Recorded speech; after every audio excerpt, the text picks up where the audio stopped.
जय श्री कृष्ण, राधे राधे। मेरा नाम मीना शर्मा है और चलिए आप लोगों को आज फिर से एक नई कथा सुनाती हूँ। एक बार नारद मुनि विष्णु भगवान के पास जाते हैं और उनसे कहते हैं कि भगवान आप मुझे बताइए कि सत्संग की महिमा क्या होती है। तब विष्णु भगवान नारद मुनि से कहते हैं कि ठीक है नारद, वो सामने जो पेड़ है ना, उसके पास तुम जाओ, एक बहुत सुंदर वहाँ पे कीट होगा, तुम उससे पूछना कि सत्संग की महिमा क्या होती है।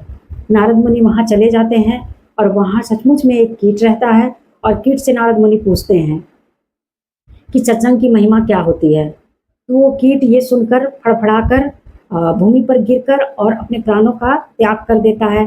और नारद मुनि आते हैं और विष्णु भगवान को सारा वृत्तांत बताते हैं। तो विष्णु भगवान बोलते हैं कि ठीक है नारद, एक बार फिर से तुम जाओ, एक घर में इस नगर के एक बहुत धनवान व्यक्ति हैं, उनके यहाँ एक तोता है, उस तोते से जाकर पूछो कि सत्संग की महिमा क्या होती है। नारद मुनि बिना समय गवाए उस तोते के पास चले जाते हैं और उस तोते से जाकर पूछते हैं कि बताओ सत्संग की महिमा क्या होती है। वो तोता नारद मुनि की बातों को सुनता है और थोड़ी ही देर में वो भी आंखें बंद करके भूमि पर गिर जाता है और अपने प्राणों का त्याग कर देता है। अब तो नारद मुनि बहुत घबरा जाते हैं और दौड़े दौड़े प्रभु के पास आते हैं, पूछते हैं प्रभु से कि प्रभु ऐसा क्यों हो रहा है। मैं जिसके पास भी जाता हूँ और जिससे भी पूछ रहा हूँ कि सत्संग की महिमा क्या होती है, तो वो ये सुनते ही अपने प्राणों का त्याग कर देता है। प्रभु, क्या सत्संग की महिमा प्राणों का त्याग करना होता है? अगर ऐसा है प्रभु, तो सत्संग का फिर क्या मतलब है? सत्संग की महिमा क्या है फिर? आप मुझे समझाएं।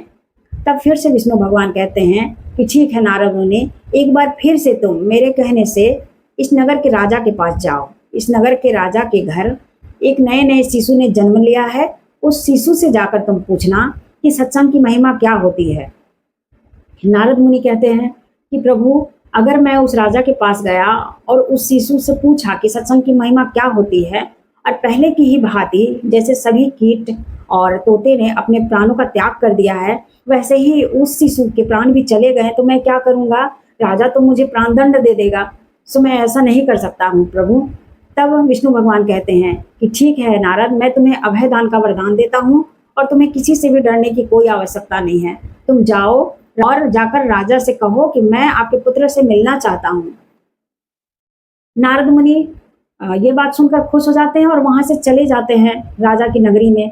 जब जाते हैं राजा के दरबार में, तो वहां पे राजा बहुत ही अच्छे से नारद मुनि का स्वागत करते हैं और नारद मुनि के आने का कारण पूछते हैं।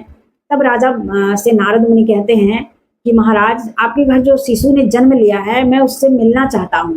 राजा बहुत खुशी खुशी नारद मुनि को अपने शिशु के पास ले जाते हैं। नए नए शिशु ने जन्म लिया था, पूरे राज्य में बहुत उत्साह का माहौल था, सभी लोग बहुत प्रसन्न मुद्रा में थे। तब नारद मुनि जाते हैं उस शिशु के पास और पूछते हैं उस शिशु से कि बताओ पुत्र, सत्संग की महिमा क्या होती है। इतना पूछते ही वो जो शिशु था प्रसन्न मुद्रा में नारद मुनि से कहता है, प्रभु आप पूछने आए हैं सत्संग की महिमा? आपके तो एक दर्शन से मैं कीट से तोते के रूप में परिणत हो गया, और जब मैंने तोते का रूप धारण किया, तब जब आप मुझसे मिलने आए थे, तब भी मैं आपके एक दर्शन मात्र से अपने प्राणों का त्याग कर सीधे मनुष्य रूप में परिणत हो गया और मनुष्य जन्म को प्राप्त किया। मैं कितने लाख योनियों को छोड़कर प्रभु मैं शिशु रूप में जन्म लिया, और इतना ही नहीं, मैं तो एक राजा के घर में मैंने जन्म लिया है। ये सब आपके दर्शन से ही हुआ है। मैंने कितने जन्मों के पापों को नष्ट किया आपके एक दर्शन से। आप पूछ रहे हैं ना सत्संग की महिमा क्या होती है? सत्संग की महिमा यही है प्रभु, किसी भी सत्य वचन, सत्य कर्म और सनातन व्यक्ति के संसर्ग में अगर रहा जाए और उनसे सत्संग के विषय में बातें की जाए, तब मनुष्य सत्संग की महिमा को प्राप्त करता है और अनेक जन्मों के पापों से मुक्त हो सकता है। और अगर भगवत भक्ति करता है और विष्णु भगवान का पूजन अर्चना और कृष्ण की पूजा अर्चना करता है, तो वो अपने कितने पापों को नष्ट करता है। भगवत भक्ति करना यही सत्संग की महिमा है प्रभु। और मैं यही चाहूँगा कि मैं शिशु रूप में आया हूँ, मनुष्य रूप में आया हूँ, तो कभी भी इस महिमा से दूर ना हो सकूं और हमेशा कृष्ण के मार्ग पर चल सकूं और भगवत भक्ति कर सकूं। और इसी तरह ये कथा है। और बताइए आप लोगों को कैसी लगी। मैं अब आप लोगों से विदा लेती हूँ। जय श्री कृष्ण। राधे राधे।